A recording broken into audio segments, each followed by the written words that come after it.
Before there were nations, before the great cities and the wars, there was peace. A land untouched, a canvas waiting for the hands of its builders. From these humble beginnings rose the ambitions of players, each carving out their place in this vast world.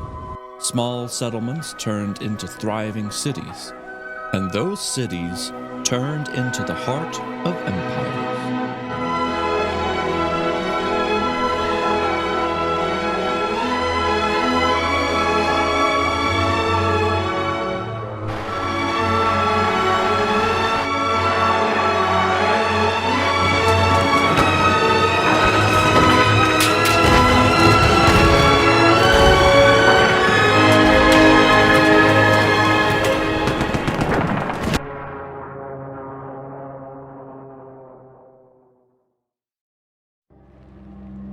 But with growth came division. With ambition came conflict. What was once a land of unity became a battleground for power, resources, and control. Industrialized war consumed the world. Cities burned, alliances crumbled, and the land itself bore the scars of relentless conflict. This is the history of the Imperiya Minecraft Server.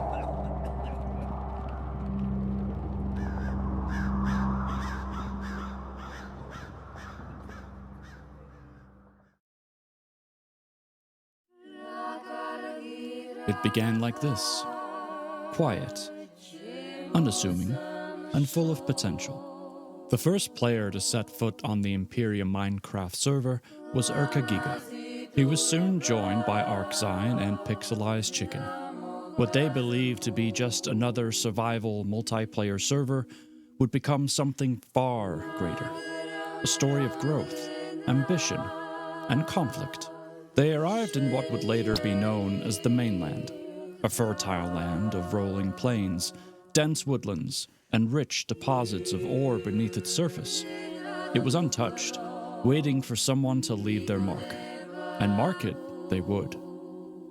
Arczyne and Pixelized Chicken, driven by curiosity, ventured westward. Their journey brought them to a quiet village, humble but promising. Here, they decided to settle, making the village their home for the time being. Giga, however, chose a different path. Opting to remain near the world spawn, he claimed a hilltop for himself and constructed a simple cobblestone bunker. It wasn't much, but it was enough to survive the first nights.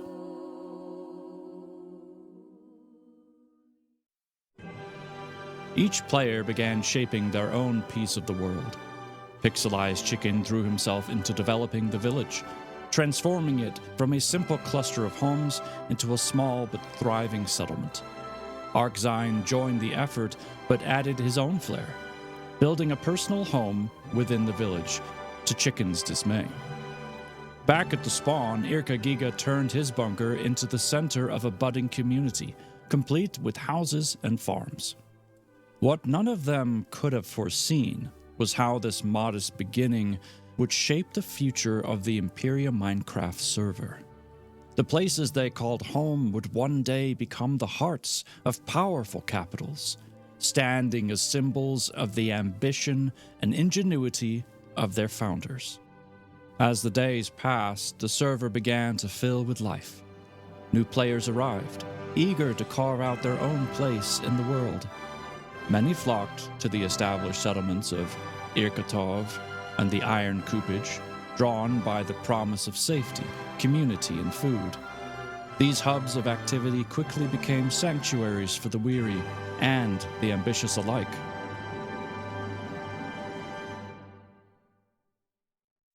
The leaders of these settlements, Pixelized Chicken in the west and Giga near spawn, welcomed newcomers with open arms. They offered protection and purpose, creating roles and occupations for their citizens to help the communities thrive.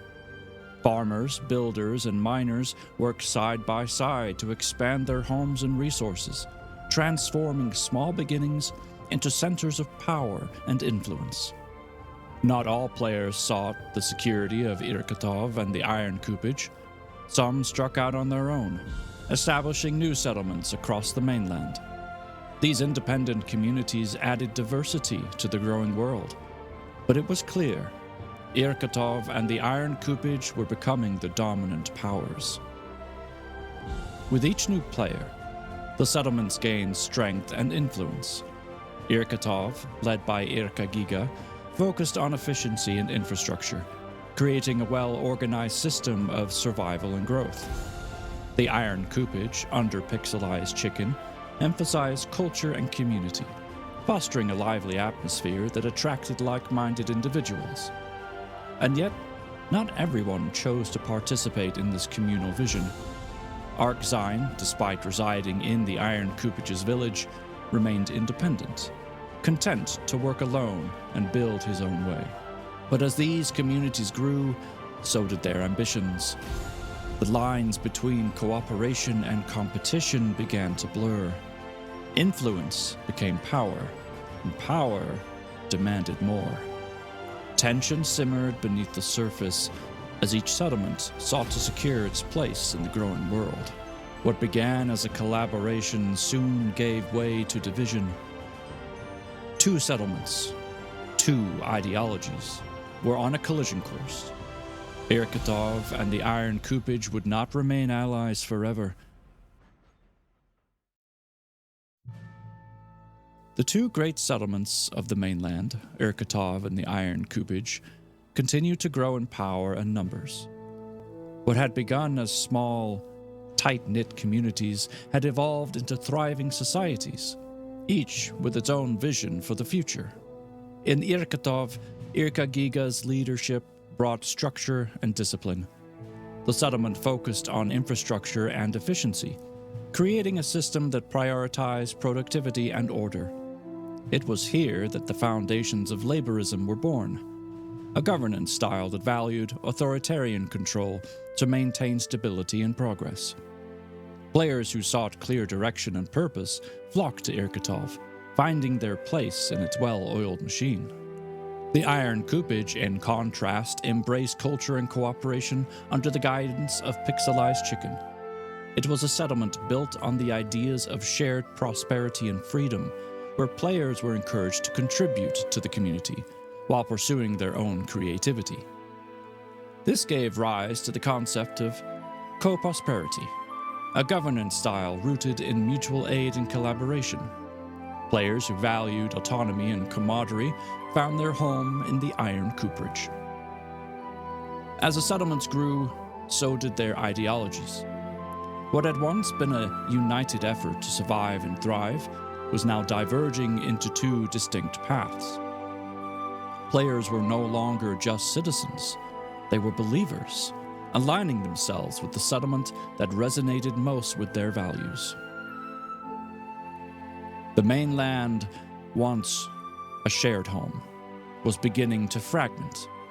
Irkutov and the Iron Coupage became more than just settlements. They became symbols of opposing ideologies: laborism and co-prosperity, order and freedom, efficiency and culture. The rift between the two settlements widened, and the lines of division became clearer with each passing day. Though the players worked alongside one another for now, the seeds of conflict had been sown. Unity was slipping away. Irkutov and the Iron Coupage, once allies, were now rivals. And as their differences grew, so too did the inevitability of confrontation. The mainland stood on the edge of a new era, one defined not by cooperation, but by division.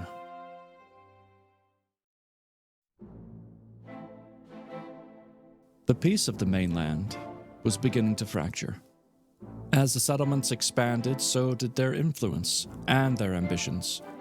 Small conflicts over territory and resources erupted across the land, as players staked claims on valuable spaces.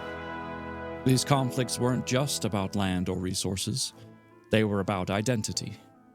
The cultural and ideological divide between Irkutov and Iron Coupage deepened with each passing day.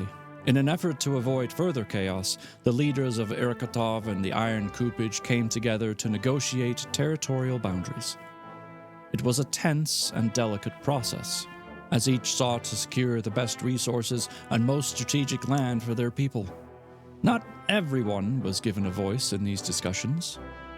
Arkzyne, who had remained independent despite living in the Iron Coupage, pleaded to be included in the negotiations, but his requests fell on deaf ears. The leaders of Irkutov and the Iron Coupage were focused on their own interests, leaving others to watch from the sidelines. After hours of debate, an agreement was reached. Borders were drawn, dividing the mainland into defined territories. The leaders issued a warning to their citizens. The borders were to be respected. Any violation would bring swift and severe punishment. The agreements brought a fragile peace, but it was clear that the divide between Irkutov and the Iron Coupage was no longer just ideological. It was physical. The mainland was no longer a shared home. It was a divided land. The cracks in the unity of the mainland were about to deepen further. In the Iron Coupage, Pixelized Chicken had grown frustrated with Arkzyne's refusal to contribute to the community's growth. His independent streak was seen as defiance, a challenge to the order and cohesion of the newly formed nation. Pixelized Chicken issued an ultimatum. Arkzyne must either join the Iron Coupage as a full-fledged member of the nation, contributing to its prosperity, or leave the settlement entirely. It was a decision that would define the future of the Western Coupage. Arkzyne's response was swift and resolute. He declined. To him, the offer was an affront to his independence, a demand that he conform to a system he did not believe in. His refusal was not just a personal decision. It was an act of defiance against the growing power of the Iron Coupage. Pixelized Chicken, determined to enforce his authority, armed his loyal citizens and marched to Arkzyne's home. What had been a quiet settlement was now on the brink of confrontation. But the Iron Coupage was not alone in its resolve. Even Charlie Bro, an influential player from outside the Iron Coupage, lent his support. Personally joining the effort, Charlie Bro's involvement underscored the growing consensus that Arkzyne's defiance could not stand. Faced with overwhelming numbers and no path to victory, Arkzyne surrendered. He gathered his belongings and left the Western Coupage, walking alone into the night. His departure marked the end of his chapter in the settlement and the beginning of a new era for the Iron Coupage. Exiled from the Iron Coupage, Arkzyne journeyed westward, deep into the heart of the mountains. Among the jagged peaks and icy ridges, he found solace and opportunity. Here, far from the reach of his former settlement, he began to rebuild. Arkzyne was not entirely alone. Another player, drawn to his vision of independence, joined him in the mountains. Together, they began laying the foundations for something new, their own nation. It was a defiant statement, a promise that Arkzyne's story was far from over.